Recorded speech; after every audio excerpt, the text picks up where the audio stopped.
It had been several months since Zack arrived on Sodor, and he was a much happier engine than he was on his old railway. One day, while he was waiting for his cars to be loaded, Oliver puffed up. "You must be the new engine. Dux told me all about you." "He's told me about you too, how you were saved from scrap." "Yes," said Oliver. "I was saved by Douglas. Driver found an old number plate and switched it with my own. Then Douglas saved Toad and I, pretending to take us away for scrap." Just then, the conductor blew his whistle, and Zack left the station. He met Edward at the vicarage. He was talking with the strange machine Zack had never seen before. "Excuse me, Edward, but who's this you're talking to?" "I'm Trevor," came the reply. "Edward saved me from scrap a long time ago, and we've been good friends ever since." "That's right," said Edward. "Trevor was too good a traction engine to be scrapped." "Too good to be scrapped," said Zack as he puffed away. Later that evening, when Zack had finished his jobs for the day, he went back to his shed with Ryan, but not for long. The Fat Controller arrived and said, "Zack, Ryan, I need a new steam engine to help you two, now that Daisy is, well, she's working elsewhere for now. The both of you must go to the mainland. They've lots of engines there." And with that, he left.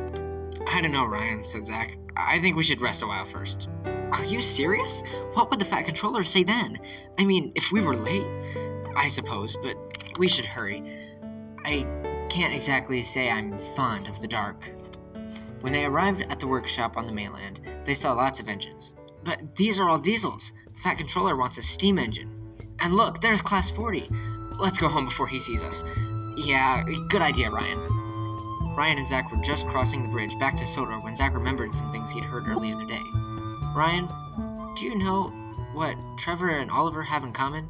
"Sure, they were both saved from scrap."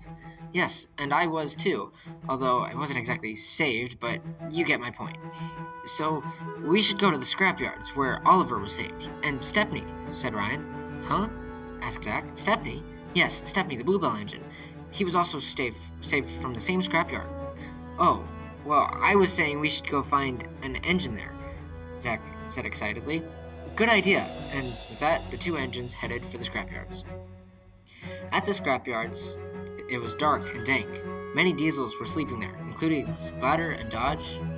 Zack didn't like it, but he knew how good it felt to be saved from a bad situation, and he puffed on. Ryan wanted to go home, but Zack wouldn't stop until he saved an engine. At last, he saw a little traction engine with no paint, and it was badly damaged as well. "You there," said Zack. "What's your name?" "Caden," said the engine. Are you taking me to the smelter's yard?" "No, silly. We're here to save you." The engines moved swiftly. Ryan buffered up in front, and Zack at the back. As they were chuffing away, they heard a voice. "Where do you think you're going with that useless pile of metal?" We're taking it to the smelter's yard." "Very well then. Be off with you." And the three engines continued the escape.